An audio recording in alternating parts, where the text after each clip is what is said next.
사인처럼 우리 인생이 언젠가 아름답게 변화될 수 있을 줄 믿습니다. 물론 이게 쉬운 일이 아니라는 걸 믿어요. 인간의 본능은 남을 죽이고 내가 살아남기 위해서 본능적으로 남의 약점이나 단점을 늘어지는 게 인간의 본능 아닙니까? 이 생명체가 존재하는 지구에서는 내가 남을 이기고 잡아먹어야만 생존하는 그것이 이 자연의 법칙이죠. 근데 그거에 익숙한 우리들은 내가 이기기 위해서는 저 사람의 약점이나 단점을 어떻게든 보고 파내야만 이긴다고 생각해요. 근데 여러분, 남의 약점, 단점 물고 늘어지면 그래서 당장 내가 그 사람을 이겼다 한들 결과적으로 내가 행복하냐? 절대로 그렇지 않아요.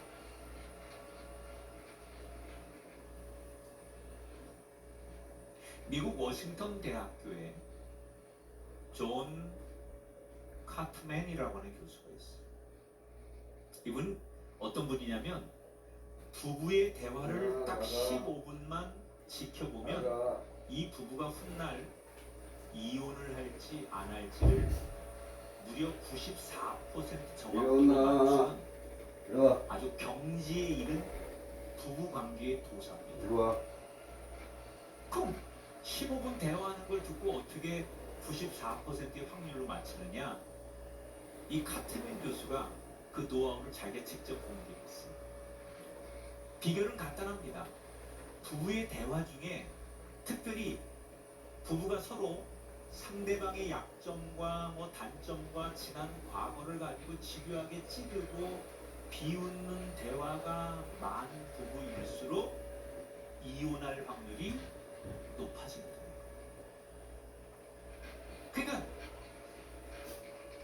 남의 약점이나 단점을 물고 늘어지면 내가 당장은 속이 시원하고 이긴 것 같지만 결국 나도 불행하고 내 주변도 다 불행하게 만들더라는 거야.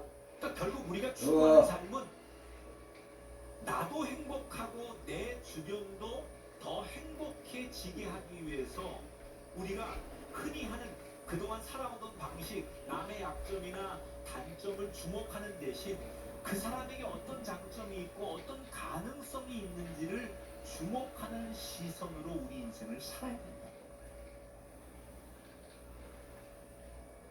짐 퀵이라는 사람이 있습니다. 이 사람은 일론 머스크나 빌 게이츠, 구글의 임원들 이런 사람들에게 인간이 가지고 있는 뇌 사용법을 가르치는 세계 1위의 브레인 코치예요. 아주 유명한 분. 자, 이분을 딱 이렇게 소개하면 이분은 굉장히 천재일 것 같잖아요. 근데 사실은 이분은 자라나는 내내 구제불능으로 낙인이 찍혔던 사람. 그의 나이 5살 때 머리를 심하게 부딪혀서 뇌를 크게 다치면서 조금 지능이 떨어졌대요. 그래서 글을 읽고 글을 쓰는데 남들보다 몇 년이 더 걸릴 만큼 아가야 이리 온나. 9살 때 담임 선생님이 친구들에게 얘는 저 뇌가 고장난 아이니까는 우리가 이해하자 이렇게 얘기를 해서 애들이 다 웃었던 적도 있대요. 그래서 어릴 적부터 그 많은 사람들의 비난과 조롱의 시선에 이 아이는 스스로 나는 불량품이야, 나는 뒤떨어진 애야, 이렇게 스스로를 낙인 찍었다는 거예요. 어떻게 해서 대학생이 되었지만 도저히 수업을 따라갈 수가 없고 그래서 그는 나는 못한다는 생각에 결국 어느 날 자퇴를 결심해요. 그러다가 너무 속상하니까 자기 아버지 친구가 어느 날 집에 놀러 왔는데 울면서 내가 도저히 불량품이고 머리도 나쁘고 공부를 따라갈 수 없어 자퇴를 하려고 한다고 그렇게 속상한 마음을 막 이야기했더니 가만히 듣고 있던 친구 아버지가 양 검지를 이렇게 이 관자놀이에다가 이렇게 딱 하면서 이 짐한테 이렇게 얘기를 하더래요. 네 모든 꿈은 요 안에 다 있는 거야. 하나님은 인간의 뇌에 무한한 가능성을 주셨기 때문에 네가 이 안에 있는 것만 잘 개발하면 너는 훌륭한 사람이 될 수 있어. 이렇게 용기를 줬어. 짐은 지금까지 살면서 자기의 가능성을 지지해주는 최초의 어른을 만난 거예요. 아무도 너는 뭐 전응아야, 너는 뇌가 고장난 아이야, 너는 그럴 수밖에 없어. 다 그렇게 자기를 부족한 아이, 고장난 인생으로 이야기하고 유일하게 친구 아버지가 너도 이 뇌만을 개발하면 최고의 사람이 될 수 있어. 이날 자기를 지지해주는 그 아버지 친구를 만난 그날부터 짐은 달라지기 시작했어요. 자기를 정죄하는 대신에 어떻게 내가 공부하면, 어떻게 몰두하면 내 부족한 것을 개발해서 뛰어난 사람이 될 수 있을까. 그러면서 그래서 지금 뇌의 과학을 그리고 그게 지금 세계 최고의 브레인 코치입니다. 세상에 수많은 사람들이 내 약점과 단점 이런 걸 가지고 나를 낙인찍고 정죄해도 내 가능성을 주목하는 한 사람만 만나면 어느 인생이 진짜로 바뀔 수 있습니다. 그러면 예수 믿는 그 가능성을 보이게 예수님은 진짜 구제 운동의 것 같은 아빠 교회 갔다 올 테니까 교회 갔다 올 때까지 청소 깨끗하게 해놔. 아가야. 알았지? 예수님의 수제자였지만 예수님을 세 번이나 배신했던 배신. 한마디로 그의 이력은 너무나 치명적인 원점과 약점을 갖고 있습니다. 오죽하면 베드로 스스로도 나는 다시 예수님 앞에 재기할 수 없어. 그래서 스스로를 자책해서 자기가 자신이 과거의 어부를 합니다. 그런데 구원하신 예수님이 구석구석 먼지 청소 깨끗하게 한다 실시. 요한의 아들 엄마 교회 갔다 오시길 전까지 깨끗하게 청소해 놓기 바란다. 알았지? 예수님이 다시 찾아온 베드로에게 너 그때 왜 그랬냐? 수긍하지 않습니다. 대신 그의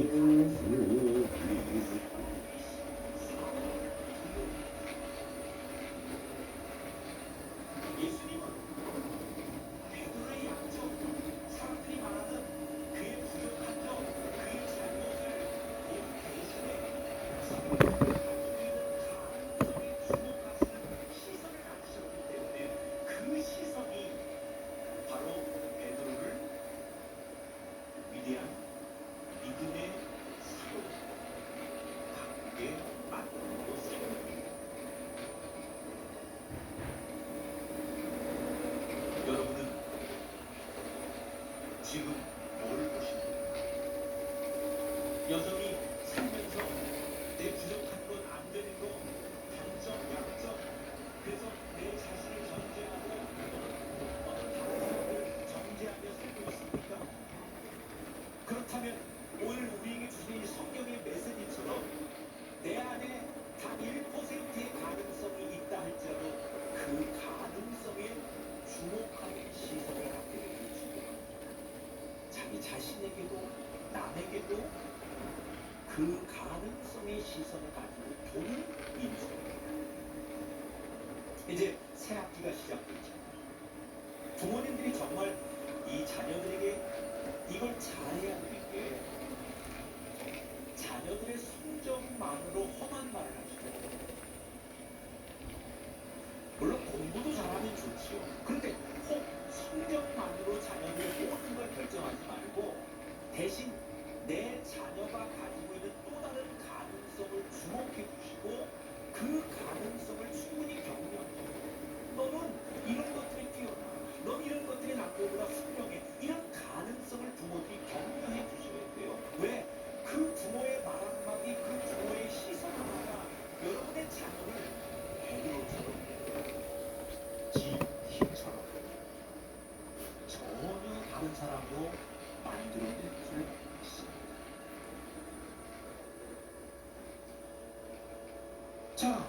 자기들 뜻대로 기적을 부정할 수 없게 된 바리새인들이 하다 안 되니까 아주 비열한 방법을 동원하기 시작했어요. 이 남자의 부모를 불러서 이 사람이 진짜 당신 아들 맞고 원래부터 맹인이었냐고 묻습니다. 그 질문의 의도는 뻔합니다. 부모도 이 의도를 눈치채고 조심스럽게 말합니다. 뭐라고 부모가 말하느냐? 우리 아들인 건 맞지만 이 녀석이 어떻게 눈을 떴는지 우린 잘 모릅니다. 그러니까 우리한테 묻지 마시고 우리 아들에게 물어보십시오. 이 말은 부모가 사실은 아들을 버리는 거예요. 왜냐하면 부모 입에서 우리 아들을 고쳐준 예수님이 구원자로 고백이 되면 아들뿐 아니라 그 가족 모두가 부모가 회당에서 출교를 당한다는 두려움이 있었던 거예요. 여러분, 당시 유대 사회에서 이 출교는 종교 단체의 탈퇴가 아니고 마을에서 사람 대접을 받지 못하고 사회생활을 할 수 없는 사회적인 사형 선고를 받았습니다. 그 두려움 때문에 부모는 자기 아들을 내면 사실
기적을 경험한 그날 그는 다윗에게 외면당했습니다. 진실을 받은 그날 그는 평생의 삶에서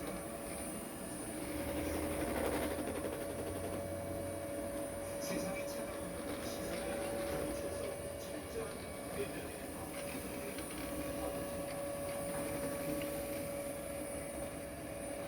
이제는 부모도 마을 사람들도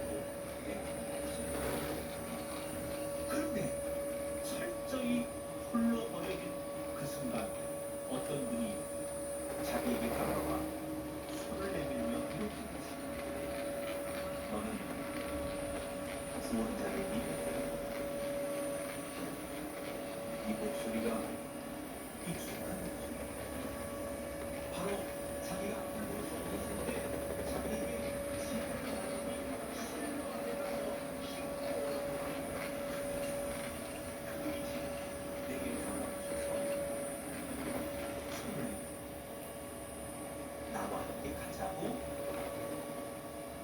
내 손을 잡아주십니다. 이때 맹인은 두 가지의 선택을 할 수 있었습니다. 첫째는 거부하는 것. 원하지 않는데 당신이 나를 일방적으로 오셔서 왜 나를 우리 가족에게 시달리게 하십니까? 왜 원망할 수 있어요? 또 하나는 예수님이 내리면서 벌써 붙잡고 새로운 인생을 시작하는 것. 둘 중에 이 내일은 어떤 일이 선택했습니까? 오늘 38절에 주여 내가 믿나이다 하고는 매일의 인생을 원망하지 않았습니다. 세상을 원망하지 않았습니다. 세상 모두가 등을 돌린 그 외면의 자리에서 대신 나를 찾아오신 그 주님의 손길을 놀랍다고 그러면서 오늘 본문은 이렇게 합니다. 여러분, 저와 여러분이 살다 보면 우리도 억울한 오해를 받거나 믿었던 사람에게 외면을 당하거나 그래서 깊은 상처를 받을 때가 우리 모두에게 있습니다. 너무 힘들면 이 세상으로부터 공동체로부터 가정으로부터 나를 숨기고 싶고 숨어버리고 싶은 사람이 우리 주변에 얼마나 많아요. 누가 나한테 이렇게 물었어요. 목사님은 죽고 싶을 때가 없었습니까? 왜 없습니까? 저도 살면서 목사가 되고 목회를 하면서도 죽고 싶을 만큼 힘들 때가 한두 번이나 있어요. 다만 그 선택을 안 하는 거예요. 저라고 힘든 일이 없고 고통이 없고 사람들로부터 벗어나고 싶은 때가 없었어요. 그 선택을 내가 안 한 거예요. 2023년 말 보건복지부에서 우리나라 사상 최초로 고립 운동 청년 실태 조사를 발표했습니다. 2023년 말 통계로 약 54만 명의 청년들이 문을 걸어 잠그고 세상 밖으로 나오지 않는 소위 운동 청년이 그만큼 있다고 발표했습니다. 이 발표 이후에 언론들은 세상에 많은 사람은 충격을 받았습니다. 가장 어렵고 가장 정적으로 일해야 될 젊은 세대들이 54만 명이 고립되어 있고 돌아왔습니다. 대부분의 사람들이 이렇게 평가했습니다. 젊은이들이 의지 1시간 동안 청소 싹 다 해놔야 된다. 아가야. 저들은 다 사회 부적응자고 나고자다 이렇게 그들을 비난했습니다. 그렇지. 그런데 놀라운 사실이 뭔지 아십니까? 이 청년들의 진짜 속마음을 조사해 봤더니 무려